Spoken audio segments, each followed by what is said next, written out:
All right, gentlemen, today we are talking about how to access capital as an artist, how to get the most financing possible as an up-and-coming creative, how to figure out everything that has to do with some of the money sides of making creativity a profession.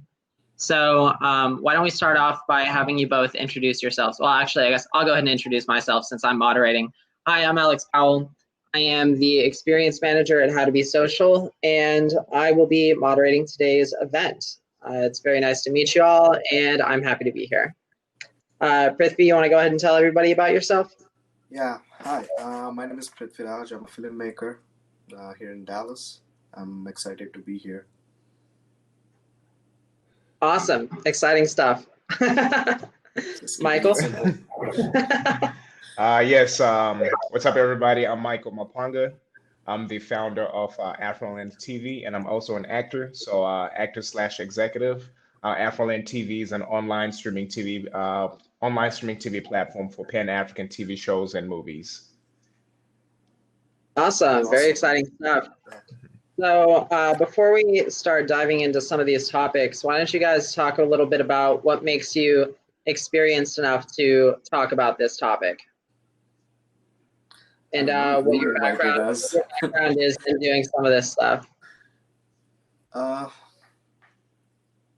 don't know. I mean, it's exciting to be invited like this because there's so much that we can contribute, especially being an artist.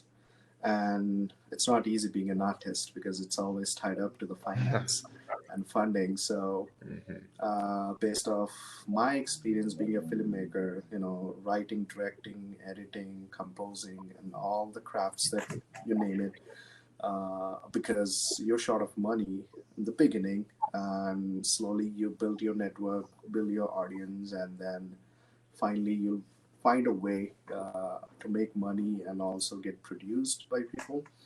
So I think that paid off in my journey so far. So I think whatever I'm going to share to the audience, I think it's going to be helpful. I think it's a good guideline how we can approach being a creative artist and a filmmaker or any storytelling aspect. Gotcha. Awesome. All right, so let's go ahead and dive into it. Today we're going to be talking about how money is one of the hardest parts in creating is finding the funds to do it. And we're going to be bringing you the people who have done it and the people who have invested in them. Let's go ahead and start talking about some of the topics. How did you go about finding your producer? I guess I can start that one off. So initially, you know, when you're trying to break in, right? So my profession comes from just being an actor, you know, always asking people for auditions or always asking people to give me a chance, right? And that gets tiring after many years, and obviously as your experience continues to grow. And it's the same thing for a filmmaker, as a director, producer, and so forth. So, you know, in the early stages, you will have to depend on other people, right? You know, just to get a good, you know, your feet wet. And as I continue to grow within the film industry itself, and I started to attain all this knowledge, right? Because I'm a student of the game. I'm a student of the industry.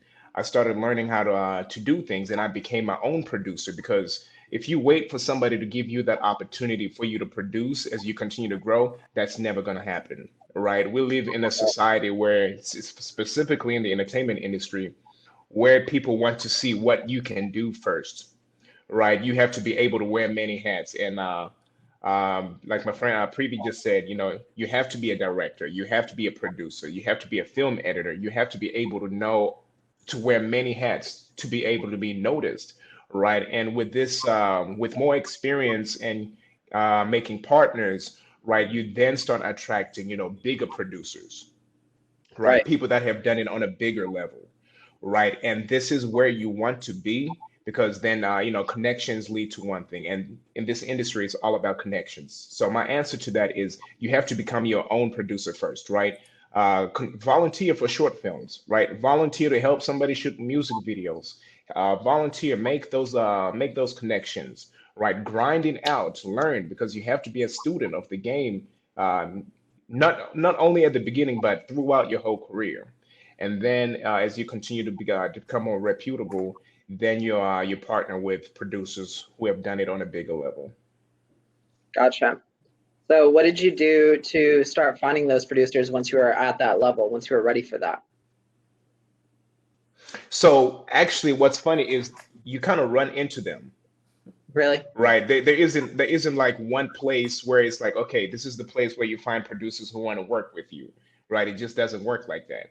You Yeah. have to be in the game, you have to be in the industry, you have to communicate, you have to go to maybe if there's like a conference or there's meetups or a film networking group, get to know people, volunteer yourself, right? As one thing I always tell my friends or people who actually want to get into the film industry is I was working for free for almost 5 years before I received my first paycheck for anything.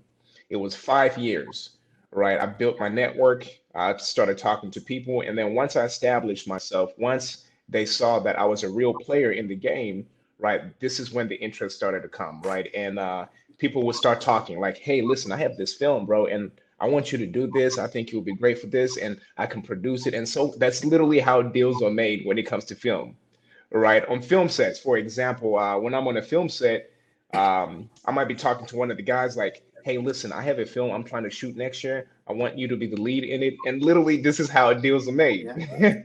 right? So it's not, any magic place you can go, but you have to start doing these short films.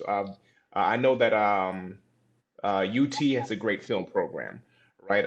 UNT here in Dallas has a great film program. There's a great film network here. There's a website called shortfilmtexas.com, right? You're able to find a list of different short films, different independent work that a lot of filmmakers are working on. And then there's also different Facebook groups, right? We Yeah. have Dallas filmmakers, the Dallas Film Commission. Join those. Absolutely. So unfortunately, there's no magicalproducers.com you can just go hit up. But No. yeah, No. Prithvi, what's your opinion on the topic? So I echo everything that Michael just said. It's absolutely that those are things that I would cover if I'm speaking about it. But yeah, that's the game plan. Whatever he has just mentioned, you just have to grind. You just have to wear multiple hats when you're starting off. Uh, Gain as much as set experience as you can. You just have to be on set, learn, and like Michael mentioned, it's all about networking, man. It's all about networking. Just we are so blessed that we in 2020 you can shoot a film on your iPhone or iPad and tell a good story and just reach out to people, say that, hey, this is what I could do by myself. I wrote, I directed, I edited, colored, music, everything. So if you give me funds, so I have another ambitious project that I can bring that into life. So it's all about that. It's all about presentation. It's all about showing what you have, because everybody has ideas. Everybody have ideas. So there's a quotation that I really love by Casey Neistat. He's a YouTuber. He says, "Ideas are cheap. Execution is harder." So everybody has these crazy ideas. That's it. Yeah, everybody has these crazy ideas because we are fortunate that we are street smarts, because internet is teaching us so Mhm. much, and life is teaching so much. The way every day, even when you sit in the coffee shop, it's always different stories that you could see and get inspired. So you have Mhm. the ability that you can write, direct, and do everything. Yes, it's hard in terms of getting the funds at the beginning, but you just make sure that you have your own resume. You just show your skill, what you're Yeah. capable of, and producers are smart enough to know that, okay, this kid was able to do this shot with no money or self-producing it. If I can put in money, I know he would do a better job. I know he would create a good product out of it. So to gain that Mhm. confidence, it doesn't happen overnight. It might take like Michael said, he spent 5 years. It's been 5 years. After 5 years, he got the first paycheck. And in that case, I'm very fortunate that within one year I got my paycheck being a director. I was really emotional looking at it, because before that, when I was trying really hard to make my movies and reaching out to producers, I thought, this is really hard to find money. You have really good ideas, you want to tell Yes. the stories, but it's all about money. It's the end of the day, it tied up to the money. So, but eventually it paid off, because they saw my previous works, even though they're not perfect. They are, yeah, there's so many things that, it's not, as a writer director, the, you're the one who's creating this art, you're limited by so many things. But a right producer will find that, and he'll see that, oh, I understand what he was doing, what he's trying to say, let me help him financially so that he can elevate his storytelling. you know so that's Mhm. how I managed to do. And to be frank, still I'm going through this same problem, finding right producers. So you know Exactly. it's an interesting story that last year that I have this ambitious short film that I wrote, and I was ready to direct it, and I reached out to a couple of producers. They said yes, and they dropped. So there's so much drama that went into that journey. Later, what I did is, okay, that's an Mhm. expensive project. Let me write something simple. Let me write something that I can do it in 1 day or 2 days, simple stories, so that maybe again I can use this Yes. as a pitch to get the funding for the other project that I was pitching, so that they'll get the idea Mhm. and they understand, okay, this kid has a big vision. Now I can confidently put the money. So that's what I did last week. So last week I just shot 1 day short film, and again we were running out of the budget. We are doing crowdfunding, but I was very confident that people would come forward and help us out, because we've already proved ourselves with the previous projects, and also we were presenting ourselves, saying that this will give the opportunity for everybody who are involved in this project, even if it's a producers or crew, cast, everybody. So you always have to have a game plan of the future. Like if you obviously producer has every right to ask, like, what's the future for this project, what do you where are we heading with this project. So it's always, you should be mindful that it's not about money, it's about the relationship. So you just have to be mindful of Mhm. it. And when I'm pitching a project, I'd say that this is what we're doing, and we build a relationship, we understand each other, how we are telling this story into making this bigger picture, and then submitting it to festivals or reaching out to bigger productions, so that we get the bigger opportunities. So it's all about the future. It's all about uh, the goal. You just have to be prepared with the goal before even reaching out to the producers. So it's like selling the product. It's in any business, it's like Right. selling yourself. Mhm. So yeah. So there's something to be said for doing the most possible with no funding before you feel like you can confidently reach Yeah. out for something like that. And I would say, Can I add something, yeah. Alex? Yeah, Oh absolutely. no, go So I just Prithvi. want to add one more thing. I would highly recommend for the new filmmakers to self produce their first project, so that you'll understand the discipline. You should always, it's a Yes. blessing to find a producer, but you'll understand the discipline, because you have to be very mindful of every penny that you're spending in the project, because sometimes it's not in your hands. Mhm. Sometimes you go over budget, and sometimes you need more than what you thought. So you just have to be very mindful, because you have to work with 10 or 15 creative people under one project to tell a story. So you have to pay, you have to take care of them, and also if there is somebody who's producing your project, you have to make sure that you have a line producer who's actually writing down every Mhm. expenses and making sure everything is the fund. Like, it gives a confidence for the producer to know that, oh, this is organized. I know Right. where my money is going. If that's not happening, no producer would come back again to fund, because you don't have the basic discipline of Yeah. executing the project and also maintaining the funds. Absolutely. Yeah. Michael, you Mhm. wanted to say something? Yes, absolutely. I agree with you in every way, Prithvi. And any project is like a business, Yeah. literally, right? It is literally its own entity, and it is a business. And the thing with artists, the thing with filmmakers in general, right? Since this is my field, is we are great storytellers, right? We have amazing ideas, but we do not understand the business side of it, right? It is a business, and we have to operate it as a business. And if you're an artist, don't look at yourself as just an artist, but look at yourself as also a business person, Yeah. right? So in approaching any project, any film project, number one, do your research, right? One of the Yeah. mistakes also on the distribution side of film and TV shows is that, us as filmmakers, we always want to tell stories that we like, right? And that is a big Listen, mistake. yeah. We're supposed to tell stories to our audiences, stories that appeal to the audiences we want to It speak has to, to be right? universal. Because if I'm just only telling yeah, if I'm only telling my own stories, I'm being a selfish artist, Yeah. right? So you have to study, right? What are people watching? What is the right audience for this story that I have?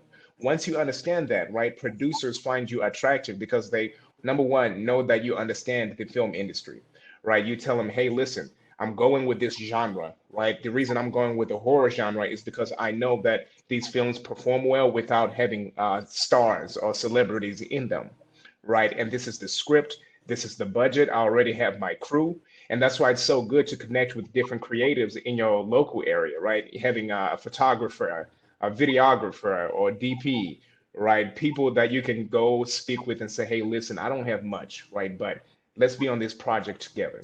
And, things get complicated really quick, right? Because you can either go into talking about equity for the film and breaking it up, and that's a whole nother level.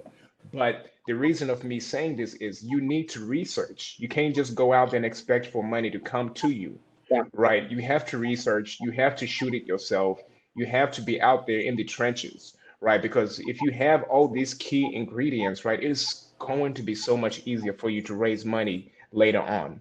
Absolutely. And I think that's a great transition to the next topic actually, which is, did you ever consider going with a different financial option? Did you explore other options like grants or loans instead of actually reaching out to a producer? Is that something you've ever experienced? Yeah. So um, again, it depends on the project. Actually, it depends on the budget of project, because I wrote so many different scripts. I haven't done my feature yet, which I'm hoping very soon, probably next year. But each short film, it depends. The budget depends on the story that you're telling always. So, and also the budget and the vision is also directly proportional to the budget that you have. So Right. you have this story, a simple story, and you need a budget, certain amount of budget, but you could only get half of it, and you just have to come up with a game plan where, okay, now I just have this, so how can I tell a story in this budget? So I tried different routes through this. I mean, I did crowdfunding. I reached out to producers, not necessarily applying for loans or as such, but I think trying to uh, have, I mean, trying to have a limit. When you have a limited budget, I think that's when the quality is also good, because first you understand as a producer, you understand the output. Now I can still tell the story in a simple way, but also I can target this to film festivals. That's when the agents, that's when the producers or studios going to watch your movie, and whatever the money that you've spent so far, it's going to pay off right in few hours. If they love it, if they see there's a potential, they'll reach out to you and say Mhm. that, oh, we love your product, we love your movie. Do you think you can make a feature out of it, or do you have any other scripts? And boom, that that changes the whole dynamic of the struggle that you're going through. Right. Guys, 1 second. I think there's a loud noise coming from out. I'll just change my location. I'll just sit somewhere quiet. Okay. Sorry for the Okay. disturbance. No, you're good. Yeah. Michael, how about you? Did you try anything else other Yeah. than producers in your time? Yes. listen, you have to exhaust every option to getting money to fund a project, right? But I'll say this, a big warning and a big no-no that you should know is never go out there and get a loan, right? Actually, getting a loan is probably one of the riskiest and dumbest moves you can make if you are starting out, honestly, because again, we're in a very, very risky industry. Right. Nothing is promised, nothing is guaranteed, right? So pulling out loans is a big no-no. And in terms of just the different options, try every option, right? So I have tried, well, not tried, but I've actually successfully raised money with co-production. Right now, co-production is at a much higher level, right? And what that means is within the film industry itself, 95% of all the movies annually, all the movies and TV shows annually are independent films, right? These are films from producers and directors such as me and Prithvi. And then the 5% is from Hollywood, Mhm. right? So the money is in the independent sector, right? Well, not in terms of more money than Hollywood, right? But there is money to be made in the independent sector, right? So with co-productions, what that basically means is I would go to film markets, and film markets are basically the biggest gatherings of all filmmakers, right? Directors, producers, actors. It's the biggest gatherings in the world. While when it comes to getting, creators in one location, and they have production studios or they have production companies. Right. And with these production companies, you approach these production companies and you say, "Hey guys, listen, I have this script. I have these actors attached to the film that said they're gonna do the film. The script is ready to go. Now we're just looking for partners to help us raise money to shoot this film, right?" And again, that's why it's important to like what Prithvi said earlier on to show them something. If you have a short film, for example, that you finished in one day, right? You're able to show co-production partners with just that short film and say, "Hey, listen, I was able to shoot this in one day, but it should explain to you how the story is going to expand." Right? And producers love this, production companies love this, right? And they'll come in and they'll say, "Okay, we'll put in 25% of the budget towards this film, but we own 25% of the movie." Right. Right. So that's why it's called co-production, Okay. right? Because you're partnering. And then there's also crowdfunding, right? Crowdfunding, everybody knows what that is. If you have a unique story, if you have something compelling, something original, because you can't just put, a regular drama on crowdfunding and expect to be successful unless you have some named actors attached to it. But in the beginning stages, try it. 95% of the chance you're gonna fail on your crowdfund. Right. It happens to Absolutely. everybody. It happens to Everybody. everybody. Actually, I have never been successful with crowdfunding. I just haven't. Right. Just But it's just a the money 1% of that you success get, that people have that. It's I know. I feel you on that. exactly, exactly. But try that option because some people might be lucky. Most of the times, it's not going to be lucky. I remember I was speaking with a new filmmaker, and she was heartbroken and she started crying while telling me that she wasn't able to finish her round on crowdfunding. And she was like, "Oh my God, is this for me?" And I was No. like, "Welcome to the real world, right? This happens to everybody." You know what I mean? So definitely try crowdfunding. Another option is if you have wealthy family members, if you have a rich uncle, rich auntie, Just ask. Don't right? hesitate. Hey, Again, reach out. Yeah. exactly. Exactly. Reach out to them, right? Be professional because if you see yourself as a business, they will respect you and they'll be willing to give you something to at least help you, Right. right? But be very transparent with them and say, "Hey, listen, this is still risky, right? This is not a guarantee, right? But there is a chance of success. I'm already speaking with these people, we already have the actors and so forth." Right. So my answer in short is try every avenue as possible, right? But also have realistic expectations from all those avenues. And if you don't succeed in those avenues, don't let that be the judging factor, if you should be a filmmaker, if Yeah, you should be an artist. Everybody Right. fails. yeah. Don't Now, jump into conclusions. out of curiosity, Yeah. both experienced a little bit of crowdfunding, and it seems like that's the option that probably has the lowest barrier to entry. So, what are some of the pitfalls Hmm. in your experience on what made that not successful or successful?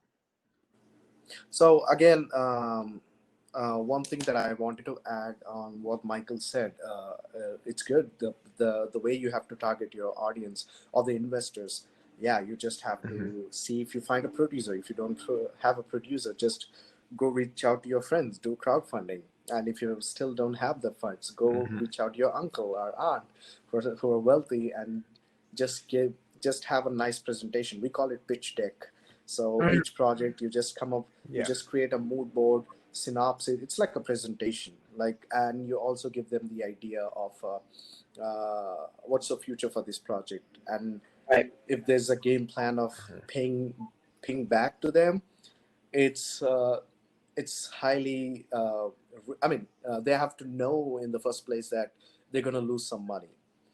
First thing that we have to let them know. At least Mhm. I let them know that okay, you're not gonna get money right away.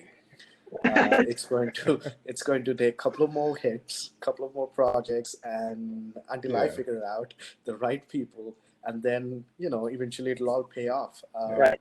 The But it's a honesty. beautiful journey. It's a beautiful journey. You discover so much about yourself before an artist. Just Hmm. how to present yourself. You learn how to present yourself. When you're asking money, you can't just ask, "Hey, just give me money. I need to make film." But you understand your approach will change because you're the leader Hmm. of your band. You're the captain of your ship. When you're a writer director, you just have to be humble and you just have to be very transparent, like Michael mentioned. Uh, uh, to ask for funds, even if it's $1, you just have to convince them why it's special for you. And sometimes, Hmm. yes, it's not easy to have a successful project by crowdfunding because you're still limited with the crowdfunding. But more than being successful with the crowdfunded project, you just have to pay attention to finishing the project. Right. Because that is something that you should have in your hand, saying that yes, I finished this. I have a final product. It's not perfect. It's not the way I thought, but at least for the people who have funded for you, they'll be happy that you have done a work. They'll be happy that they contributed something to your vision, and they could see the final product. And I don't think nobody will be like when they're funding, they would expect you to do something like a Spielberg movie or James Cameron movie for sure. Right. But find that humble Yeah. audience. You know your people, right? You know who to ask the funds. But it's not about the vision that you had, because you don't have funds, so you're doing crowd funds, so you're limited with your vision, limited with your resources. So still tell a beautiful story and finish the project, finish the movie, bring everybody in one place, show them, say that it's because of you I've done this. This is Right. because it's everybody. So give that credit. Don't forget to give the credit because yeah, it's like I said. I'm repeating this. It's your vision is directly proportional to the budget that you're getting. Right. Absolutely. All right, guys. Hmm. What about let's talk about investing. So, if there was a project in the arts and entertainment industry that you were going to invest in, what would you be looking for in that project? What would be like the metrics of success that you would want to measure against, and how would you want it pitched? On the other side, if you're looking for investors and producers, how do you pitch that? What do you try to show them to be as successful as possible? Okay. Can you ask the first part of the Yeah. question one more What time? would you look for if you were investing in an arts and entertainment project? Okay, that's an excellent question. So, number one, metrics are not accurate I can say that. Right. Metro, you never know what is going to be successful. You never know what is hot because it might be successful or it might be viral on Instagram or it might be viral on Facebook, but that doesn't mean it will translate well to be a movie Right. or a show. Right. So if I was to invest into something, number one is the leader, the director, right? Who's producing this, right? What is their track record, right? I want to see professionalism, right? That's number one, right? Invest in the team first, right? And if you have a good director, if you have a good producer, and then you put together the cast, then that's a good, that's a good formula to start off with. And then I start going into more specifics, right? Is the story that you're telling a niche story, right? Is there a certain demographic for this, right? Is it sci-fi fans? Is it horror fans? It has to have a niche. And one of my favorite sayings is niches is where the riches is, Yeah. right? Because if you have a broad idea, Yeah. right, it's not going to sell, right? It's too broad. You don't know Yeah. exactly who to target. So you need to have a niche audience, right? And now somebody you are creating this story or this film for, and you need to understand that audience, right? Understand where you can get them, right? And just to go back on crowdfunding, right? The crowdfunding campaigns that I have seen succeed, they had an execution plan before they actually launched the fund or the crowdfund itself, right? So, for example, you already know what story you want to tell. You already understand that this is going to attract a niche audience, and let's just use horror for this case, right? And you say, okay, before we launch our crowdfunding, I'm going to approach some journalists for this horror Yeah. magazine, or I'm going to approach a journalist from something that is niche to the story you tell.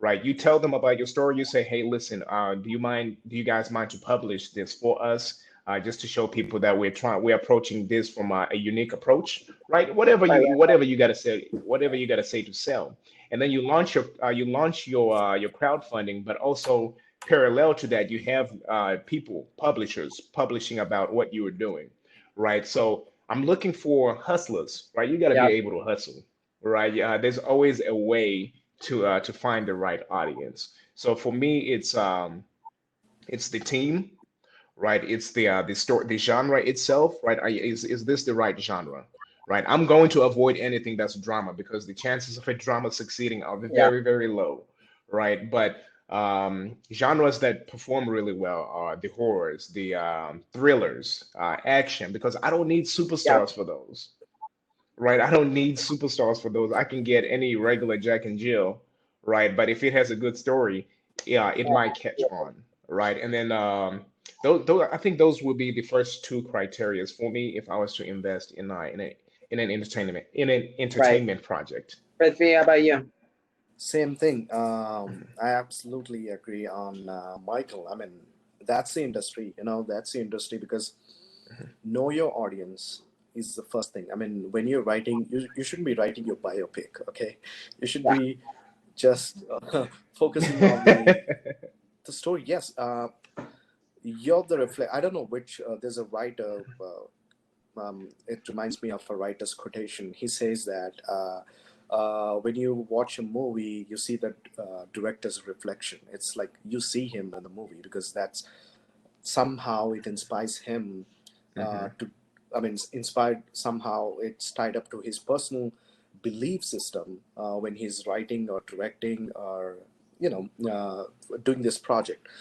But it's always important to first also know your audience and then tell a story that you believe in, that is convincing, that can get through the audience mind, um, and just stick to the core um, rule, that the age group, the what I meant to is, like, for horror, there's no age limit. Everybody loves horror. So personally, I'm not a big fan of making horror, but I get entertained by that because Yeah. it's, yes, people love that.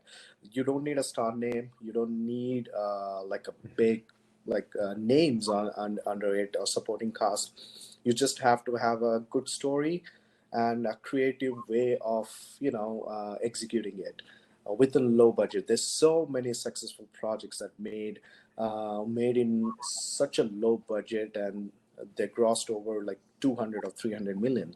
Lights Out is something that I need to Mhm. mention. It's a feature film that came in 2017, I guess.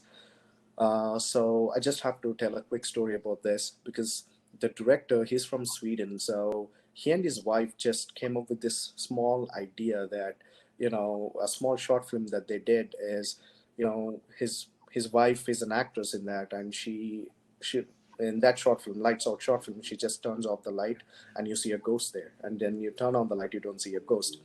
So that's a basic fundamental of our fear. We know that, like, we always are afraid of the dark, but he showed that in a short film where when I was watching it, wow, yes, that's my fear. We all go through that fear. And that got the attention Mhm. from Hollywood production, and they called him, they flew him to LA. They asked him, hey, okay, we love your short film with the zero budget that he has made. We'll fund you. And they funded him like 2 million, which is huge for us, but for the industry standards, it's low. And he made Lights Out feature film, and the movie made almost like $170 million. So 170, like, look at that. So almost triple. You can't Yeah. even imagine. And Right. that's the opportunity. Now he knows the audience. He knows that there's a horror audience.